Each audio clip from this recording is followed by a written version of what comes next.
Well, Formula One returns after the summer break with round 12 of the championship coming from the iconic Spa circuit for the Belgian Grand Prix. And joining BetSafe, like he has done all season to date, is none other than former F1 driver Johnny Herbert. He's here to give his expert opinions ahead of the muchly anticipated race. Johnny, brilliant to have you on board. Thanks for joining us. Yes, brilliant to be here talking about once again back after the little break and Formula One once again. Absolutely. I mean, so what, three weeks or so off. Just give us a bit of insight, Formula One wise, that the drivers, I imagine, would have a little bit of time off, but it's still full steam ahead for the teams, I imagine. Well, the teams have to shut down. So actually the factories themselves, there's no one there.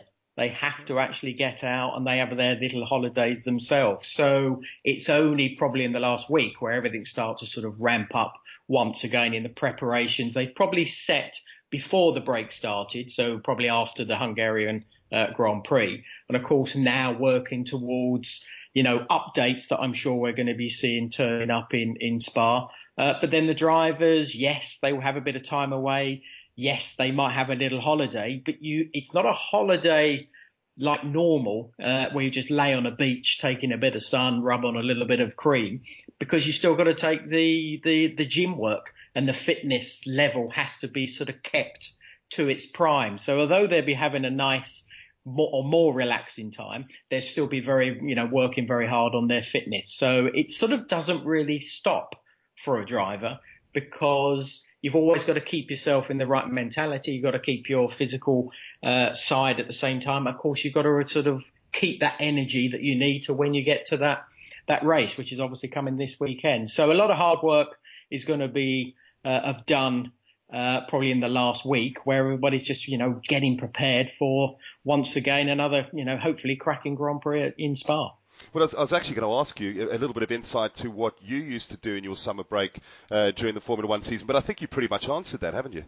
We didn't have them in my day. You didn't, okay. For a whole season. It's only more of a recent thing that this has sort of come. I think Europe have done it for many, many years, but Formula One always just kept on going through. So it's just a normal thing. I only did 16 races back then, but similar thing, because although we probably had less races, we did much more testing. So actually we were much more, probably in tune with the car in many ways, much, much more. They've got all the simulators that the guys have nowadays. That's how they sort of keep their eye in, let's say, and their feelings about what the car is doing and the changes that have been sort of brought along onto the car. But of course we did testing. So testing was always going on in between every Grand Prix that we did. And then when we even finished the season, for example, now virtually everything sort of stops until those tests at the beginning of the season. We tested all the way up, until sort of mid-December. So things are very, very different.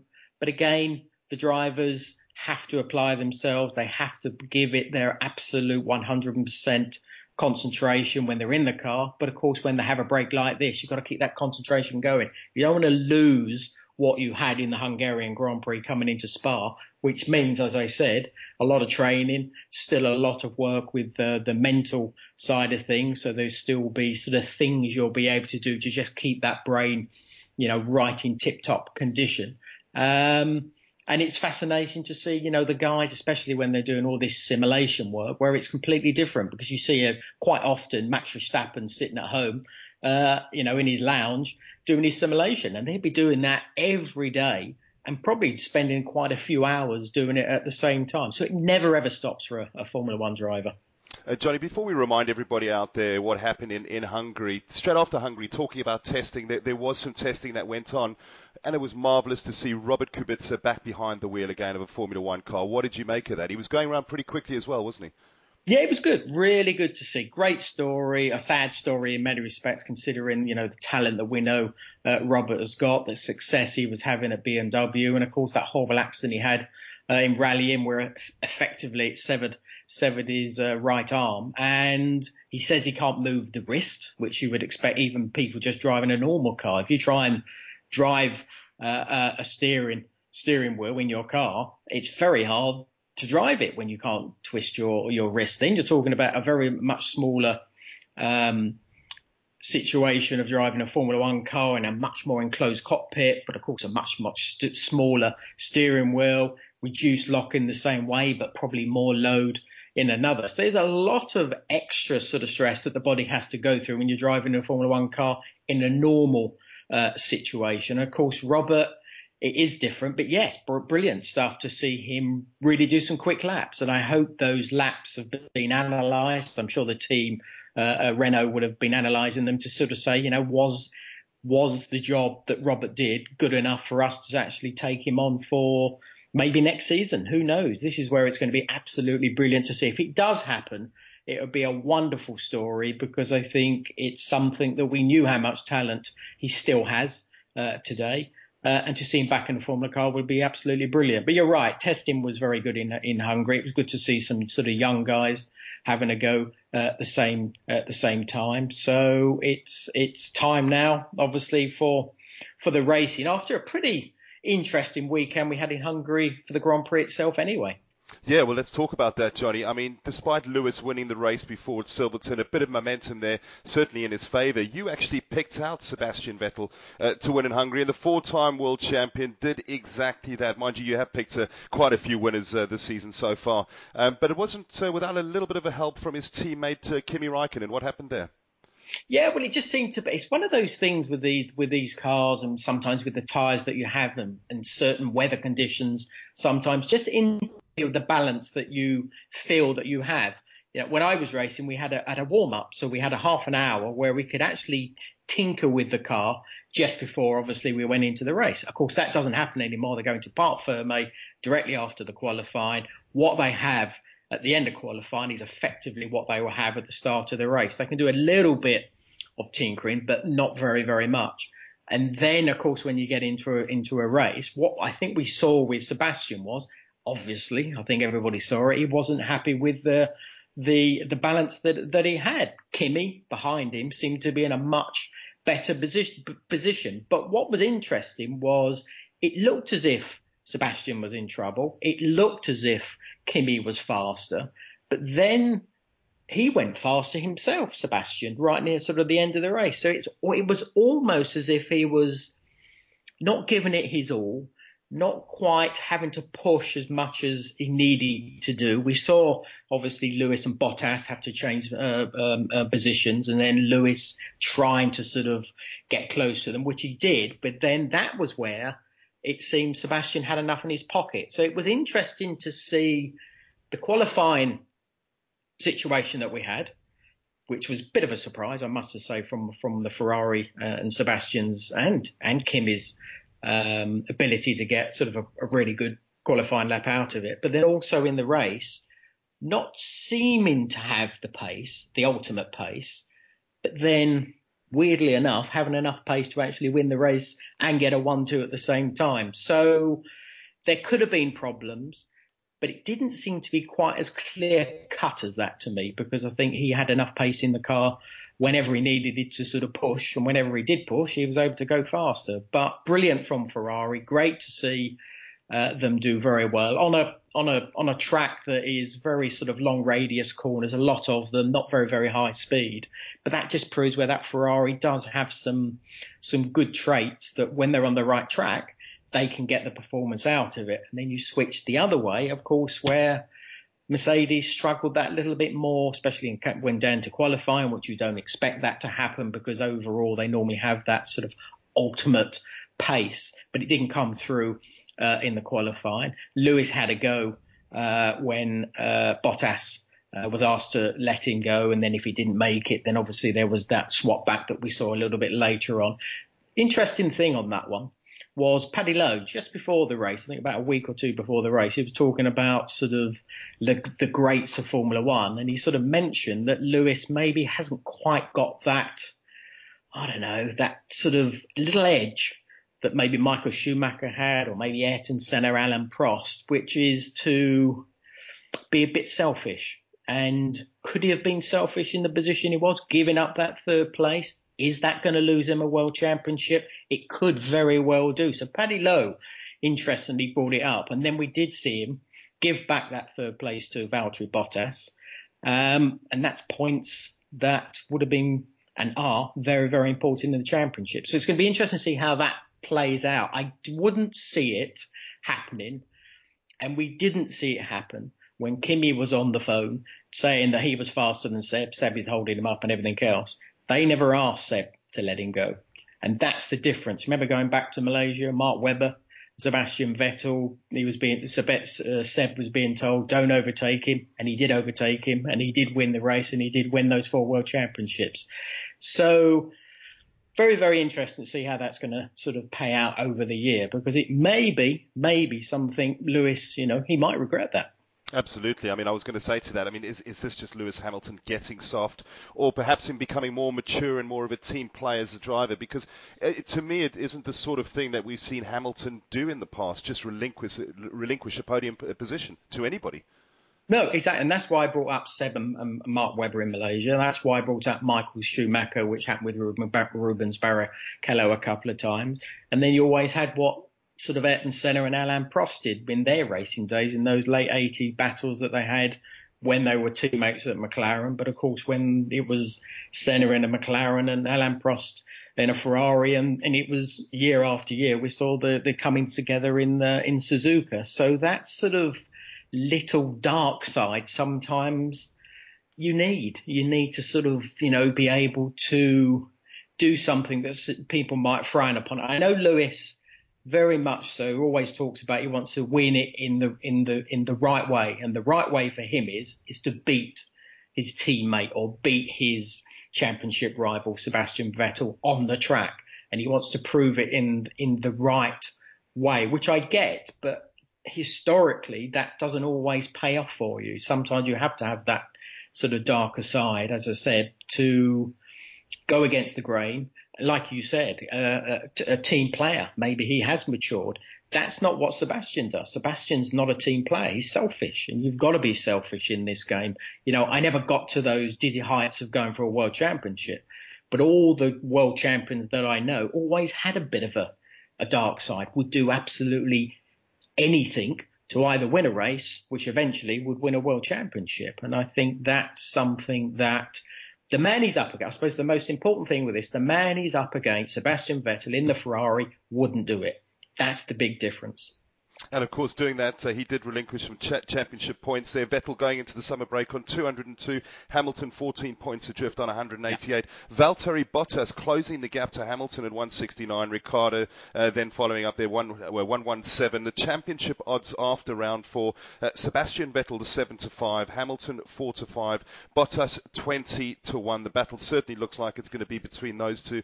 Looking ahead to Belgium and the iconic circuit of Spa, I love watching the Formula One race on here. And Johnny, I've just pulled out a quote. Fernando Alonso said earlier, Spa is incredible. For many of us, it is one of our favourite tracks. It's got legendary reputation. It's totally deserved. The feeling when you drive Eau Rouge is completely different to any other corner on the calendar. You are so low in the car, and the gradients are so steep that you can go up and you can only see the sky. It's completely surreal. You've driven this track on many occasions. I mean, just tell us about those words of Alonso's. Yeah, I think he sort of says it all. It's effectively awesome. It is one of those tracks that driving on the edge just gives you such a buzz, because the speed's very, very high. You do Rouge, you do Blanchiment on the way coming back towards the bus stop. You've got Pouin, which is a very, very quick, effectively double left-hander as well. They're your quick corners that you've got.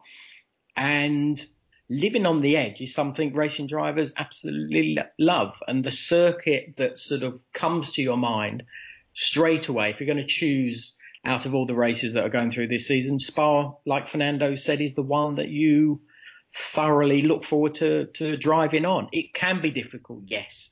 It can be a circuit. If you haven't quite got the right car, it can be very punishing in that way. But that's great, because that's what it's all about. It's all about getting yourself comfortable with the car. Once you've got comfortable with the car, you can attack the track. But if you haven't got that comfort factor, it is actually the track attacking you, because all it wants to do is try and drag you off of the circuit. That Pouin, downhill, double left-hander, taking at about 165 miles an hour, I think it is.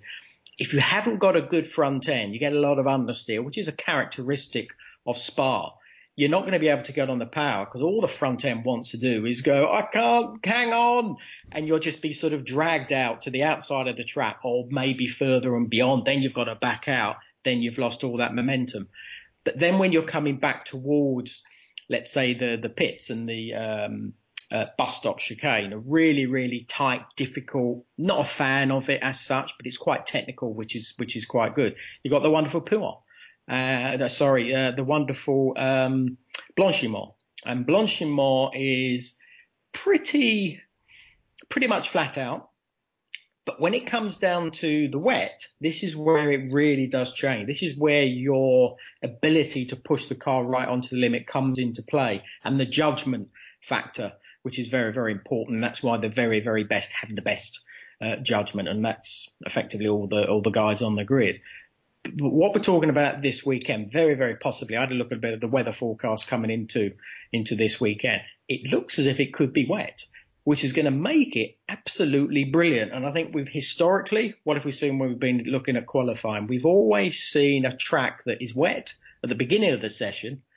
And hopefully, if there's no rain or a tiny little bit of drizzle during the session, it's more or less bone dry by the end of it. And the last man on the last lap is the man who's going to get the best of the track conditions and then get these surprised results that we've seen in the past. So it's something that someone like, I don't know, Carlos Sainz in a Toro Rosso or Jolyon Palmer or Nico Hulkenberg or the two Force India, Sergio Perez and Esteban Ocon, can maybe be a little bit smarter than the others, be the last guys effectively on the track to get a grid position that they probably would never ever got if it was a dry session. So this is where Spa can actually turn things completely upside down because of the possibility of these wet conditions that are coming from what I can see Friday, Saturday and Sunday. I know it can change big time, but if this does happen, this could mix up the pack completely. And then if we go to the front of the grid,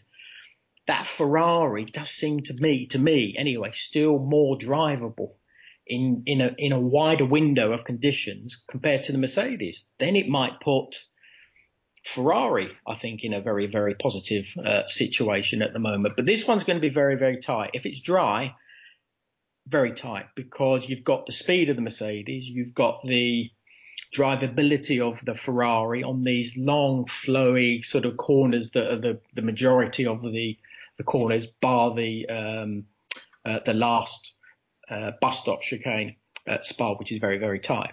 That's where a Mercedes is very good at changing direction. And we've got a mix and a match of that. And I think this is where it's going to be very, very close, I think, with those front guys, the Ferraris and the Mercedes. But if it's wet, as I said before, we could have a really, really interesting mixed up grid for the race on Sunday. Any whispers through the pit lanes, Johnny, about teams bringing specific upgrades for the second half of the season and this weekend? No, I think it's just the normal sort of slightly detailed changes that we're going to have. So maybe slightly different sort of end plate configurations, shall we say, just trying to sort of drag, as they always are, with these beautifully crafted front wings that we have. The top elements that you sort of have on the middle part of the wing drawing out towards the end plate. So this is on top of the wing. They're always trying to draw the air away from the car to try and make it cleaner for the air that's going underneath the floor, then attaching itself to the floor all the way around to the rear wing.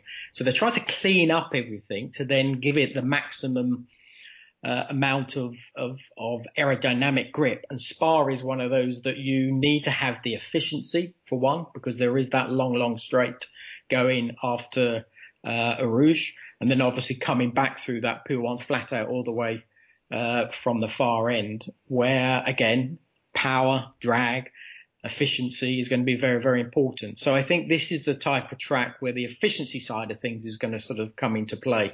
There'd probably be some flaws, I would imagine.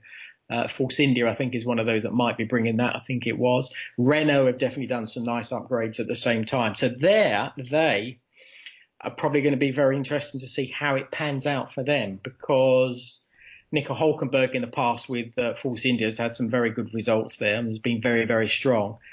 Jolyon Palmer, I do hope that he has a very, very smooth weekend and everything sort of comes into play. So Renault might be actually one of those teams that, with these upgrades, might make a nice, significant sort of jump when it comes down to qualifying. Haven't been bad from what Nico Hülkenberg's been doing, always around that sort of 7th, 6th, 7th, 8th position. And they might be able to just knock on that door of maybe the Red Bull. Who knows? This is one track that they might suffer that little bit more because the Renault power tag Hoyer engine that they have isn't quite sort of up to par with the guys at the sharp end. So that might bring the two sort of Renault power cars even closer together. And that battle with Max Verstappen and obviously with his teammate Ricciardo is going to be very interesting to see how that pans out. You know, Max, there's going to be thousands of Dutch supporters there just across the border, only about 50 or so kilometres away. So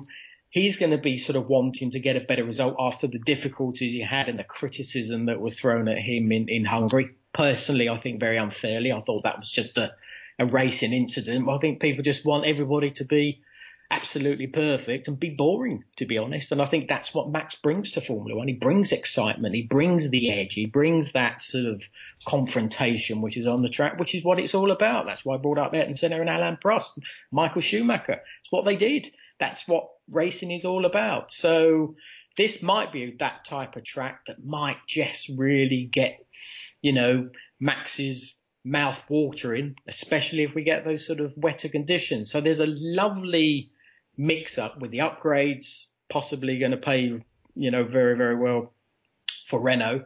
But of course, the efficiency of, you know, a car that is drivable in those wet, damp conditions that might be coming away. And that's where that Red Bull might sort of, again, come into the mix. Well, for those of you that have been listening into this, Johnny's actually had tremendous success picking respective race winners, as you would expect from a former Formula One driver and, of course, expert on Sky Sports as well. He picked Sebastian Vettel to win in Hungary. He's just left you a little tip there. I don't know if you picked up on that. If it's wet conditions, potentially go to betsafe.com and look at the odds on Max Verstappen to win the race. Looking at the pole position odds here, Johnny Hamilton for 111th pole, 4-7, Bottas 3-1. Vettel 3-1. Again, difficult to call looking at the weather conditions, not knowing whether it's going to be sunshine or rain on a circuit where you can literally see 4 seasons in one lap. Absolutely, and I think that's what's absolutely brilliant about the Spa circuit. Historically, as I said before, has always brought some brilliant qualifying situations and surprising qualifying pole positions, but also with the race at the same time. But I think with the qualifying, who is probably going to get that pole position? I'm honestly thinking that Sebastian.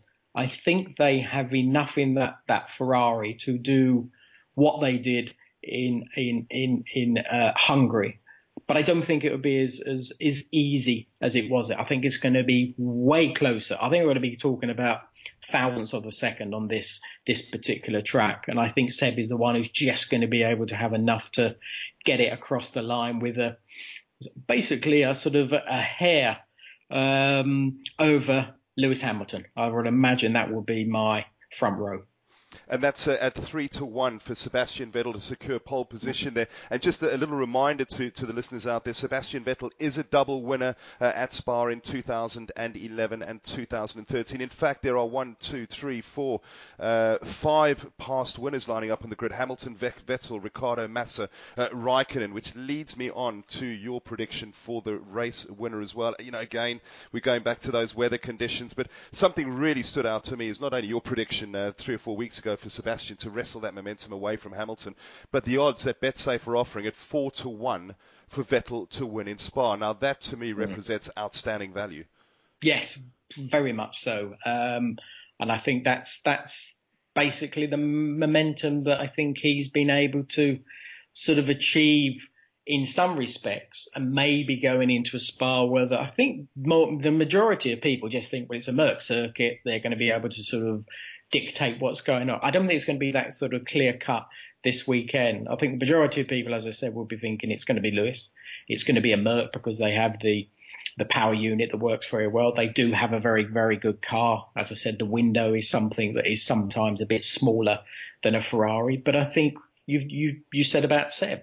has won in Spa twice. That was in a Red Bull. It didn't have a good power unit, and they were still able to win it. So although you sort of go to Spa thinking, got a good power unit, got a good engine behind me, that's going to be sort of do enough. It's not enough. It's not a guarantee whatsoever, and it's down to how the chassis works, as I said before. If you're happy with that chassis, and if that chassis is able to cope with the loads that you do have at Spa, I think that's something where it will shine. And I think that Ferrari will shine very, very strongly, because at the moment they just have this wonderful momentum, and Sebastian's in a very, very happy place, and he's in a happy place. And it was interesting what happened on Tuesday before this weekend, was where obviously Ferrari took up the option to extend it for Kimi Räikkönen. So that just shows where Sebastian is at, because he's happy to have Kimi because he knows he can beat Kimi. Now, when you've got a driver who has that belief, that inner belief, he's very, very strong. I think that's what we're seeing from Sebastian Vettel this season.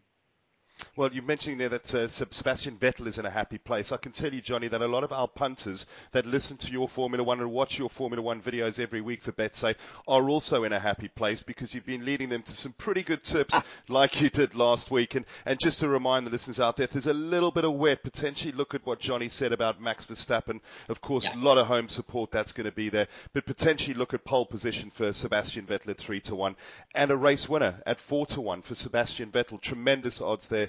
Johnny, it's always fascinating to get your insight from race to race. Thoroughly enjoyed. I know our punters out there do. Have a great weekend. Enjoy the race, and we'll catch up again for Monza in the not too distant future.